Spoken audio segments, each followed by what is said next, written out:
Oiê, voltei, eu acho. Bom, galera, eu sei que eu tava sumida, mas assim, meus planos de voltar com o canal estavam rolando há um tempinho, tipo, eu ia colocar em prática. E assim, nada mais justo do que realmente efetivar esse plano pra falar de um dos melhores filmes que eu vi nos últimos tempos, que é Duna Parte 2. Eu devo pra vocês algumas explicações do porquê eu estou sumida? Eu devo. Mas eu vou fazer um vídeo só pra isso, porque esse é o momento da gente falar dessa obra-prima que é esse filme que eu assisti antes de ontem. Lembrando que esse vídeo vai ser sem spoilers, tá? Bom, primeiramente acho que vale ressaltar que o Denis Villeneuve é um diretor que eu admiro pra caramba. Ele fez filmes que eu sou completamente apaixonada, tipo A Chegada, Incêndios, Blade Runner 2049 e o próprio Duna, porque sim, eu sou do time que amou o primeiro filme de Duna, não, eu não dormi.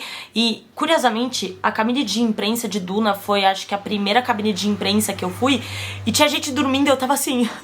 O que tá acontecendo? Mas enfim, no final das contas, seria lógico que eu gostasse de Duna Parte 2, mas a verdade que eu quero contar aqui pra vocês é que não entra na minha cabeça o porquê alguém não gostaria desse filme, cara. Duna mostra pra gente o porquê de tanta coisa comercial e clichê não tá fazendo sucesso. O medíocre, gente, não merece sucesso. Porque quando você tem diretores, atores, um compositor de primeira dando tudo que tem pra entregar uma obra-prima, não é justo que a gente se contente com esses conteúdos meia boca que estão saindo por aí, entendeu? Então assim, a régua tem que ser elevada. E Duna eleva essa régua. E falando em conteúdo comercial, é importante ressaltar que Duna, apesar de ser um blockbuster, não tem nada de clichê, assim.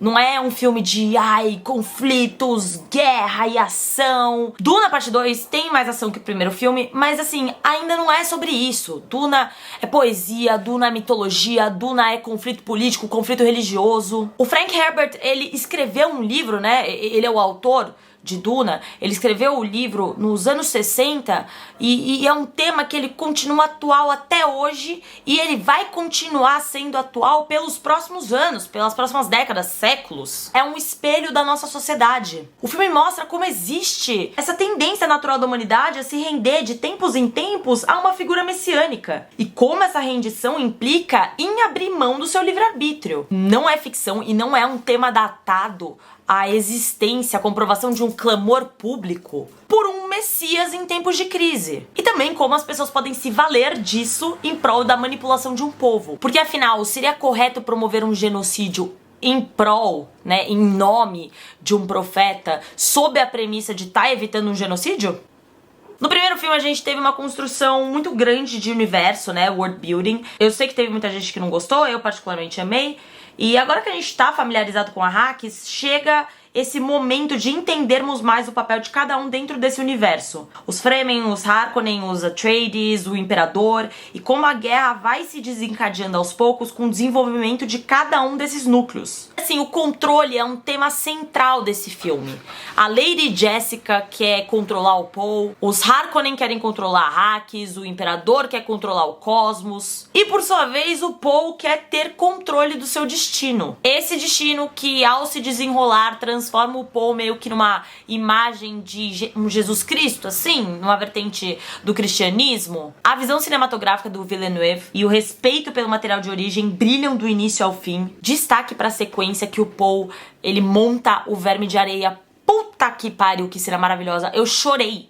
Eu chorei de emoção, de virar e falar, meu Deus, eu tô muito feliz que eu tô viva pra presenciar uma parada dessa. Que eu tô viva pra presenciar a existência desse filme. E assim, os momentos épicos, inclusive esse do verme, eles se consagram com a trilha sonora do Hans Zimmer, que é um dos meus compositores favoritos da vida. Na minha mais sincera opinião, ele conseguiu exercer com maestria uma tarefa que é muito difícil. Como explicar, como exteriorizar a forma que uma trilha sonora deveria soar pra representar Duna. É muito difícil pensar isso, mas o Hans Zimmer, ele conseguiu fazer de forma majestosa, ele conseguiu entender o que a gente precisava pra representar de uma forma melódica o que Duna quer entregar. Então assim, se a gente não sabia como deveria soar uma trilha sonora desse calibre, agora a gente sabe. Existia uma trilha, né, previamente estabelecida para o primeiro filme, então existe uma série de músicas que foram compostas para o primeiro filme. Para esse segundo filme, pelo que eu entendi, foram duas as principais, né, tipo 2 singles. O Hans investiu principalmente na música tema para focar no romance da Shani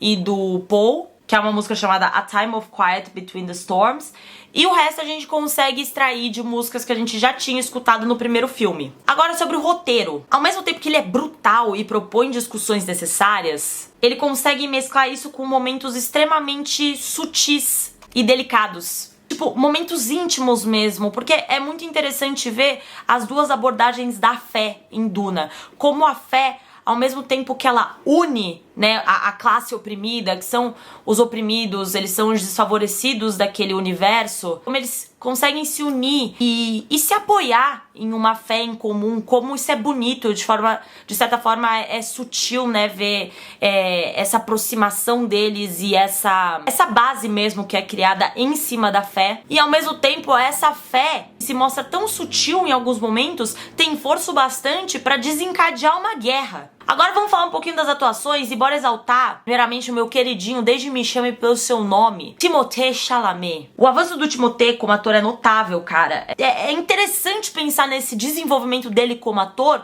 focando também no desenvolvimento do personagem Paul Atreides. O Paul é atormentado pelo peso das expectativas e pelo desafio de aprender formas de sobreviver, principalmente vencendo o medo. E à medida que ele se eleva acima das pressões, uma versão taciturna do Paul reúne uma força que é estimulante, é maravilhoso de assistir. O Chalamet, ele tá totalmente investido nesse papel, e que antes, no primeiro filme, ele era basicamente uma lousa em branco, ele era aquele menino lá, que ele tava destinado a tomar o trono, e ele tinha as suas obrigações, ele tinha os seus treinamentos, não tô afim de treinar agora e tal. Agora ele tá em outra página, existe um senso de urgência, uma necessidade grande dele assumir esse papel pré-ordenado que existe, dessa figura messiânica que nem ele sabe se ele quer assumir. Bom, eu tô elogiando a parada toda, né? Então, vamos citar algumas críticas aqui. Eu acho que a minha primeira crítica é uma parada que ninguém vai concordar. Eu não senti muita química entre Timothée e Zendaya.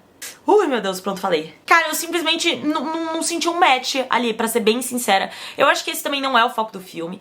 E talvez possa ser pelo fato de que a Shani, querendo ou não, ela é o contraponto que tá rolando lá, né? Ela é a pessoa que não acredita nesse papo de figura messiânica, e ela acredita que a salvação deve vir pelos próprios Fremen. Então não é um estrangeiro, né, que vai salvar, não é uma figura que vai brotar, que nem as profecias falam. Não, tá neles a salvação, entendeu? Então eu acho que, de certa forma, por ela ser esse contraponto da existência desse tal Messias, talvez eu não tenha sentido um match tão grande, né? Mas eu acho que eu vou ser uma das únicas pessoas que vai citar isso. Inclusive, se por um acaso você não sentiu uma química tão grande entre Timothée e Zendaya, deixa aí nos comentários, pra eu não me sentir tão sozinha. Eu não gostei muito também do final. Mas eu não gostei do final porque eu tô imaginando que talvez não tenha um terceiro filme. Se tiver um terceiro filme, tá tudo bem, gostei, adorei, perfeito. Mas eu tô tendo essa pequena impressão de que talvez não tenha um terceiro filme. É óbvio que se o Duna Parte 2 fizer bilhão ou fizer uma boa bilheteria, a Warner vai virar e falar: Denis, oi, tudo bem? Então, faz aí o terceiro filme. E eu vou ficar feliz também, né? Tomara que tragam eles pra CCXP pra eu poder entrevistá-los de novo, porque queria muito. Mas assim, se não tiver terceiro filme e ficar elas por elas, eu não gostei muito desse final, que ficou totalmente aberto. Teve uma galera que virou e falou: esse é o final do arco do Paul Atreides, e eu discordo completamente. Eu acho que esse é o início pra gente entender esse impacto da figura messiânica e o impacto que essa fé tão latente fez com que acontecesse aí no universo, né? A gente não vai saber qual é o resultado da Guerra Santa se isso não for retratado em um próximo filme. Então eu vou ficar um pouquinho incomodada nesse sentido de que foi aberto demais. Então finaliza com aquele close na Zendaya e tal, e eu vou ficar tipo, bom, beleza, e aí, que mais? Eu não sei se isso foi spoiler, eu espero que não. Por favor, não me matem. Torço pra que não tenha sido spoiler. Enfim, galera, mas é mais isso mesmo de crítica, porque eu amei todo o resto. Eu amei a fotografia, eu amei as atuações. Inclusive, meu Deus, Rebecca Ferguson, puta merda. Essa mulher, ela para tudo quando ela aparece. Eu tava com medo dela. Imponente. Meu Deus, maravilhosa. Enfim, pra finalizar a minha opinião, o Villeneuve, ele se estabelece aqui como um verdadeiro visionário. Como eu disse antes, eu amei muitos filmes dele, mas eu acho que ele encontrou o seu santo grau em Duna. Tipo, ele chegou no Endgame fazendo com que a narrativa do filme atingisse o nível dos efeitos visuais. Eu falaria desse filme por horas, eu veria esse filme por horas, e eu espero do fundo do meu coração que as pessoas gostem dele o tanto que eu gostei. E é isso. Genuinamente, eu não sei quando deve ter sido a última vez que as pessoas puderam presenciar uma parada dessa dimensão nas telonas. Eu sempre sofri, não sofri, mas me perguntei muito como teria sido acompanhar a trilogia do Senhor dos Anéis no cinema, acompanhar Star Wars no cinema, né? Pelo menos os Star Wars que prestam. E agora eu sei que eu não preciso de nada disso, porque eu tô acompanhando aí uma coisa tão grandiosa quanto, que me deixa tão feliz quanto, de estar realmente vivenciando esse momento. E é isso, pessoal! Não se esqueçam de deixar aí o seu like, a sua curtida, compartilhar esse vídeo, porque obviamente esse vídeo vai ser extremamente flopado. Eu tô voltando pro canal agora, o YouTube não deve estar nada feliz comigo, então ele vai colocar aí 200 visualizações pra mim, ou menos. Mas é isso, deem aí uma forcinha, porque vai ser muito importante pra mim, e dá um gás aí pra eu voltar com o canal com tudo. É isso, beijo e até os próximos vídeos.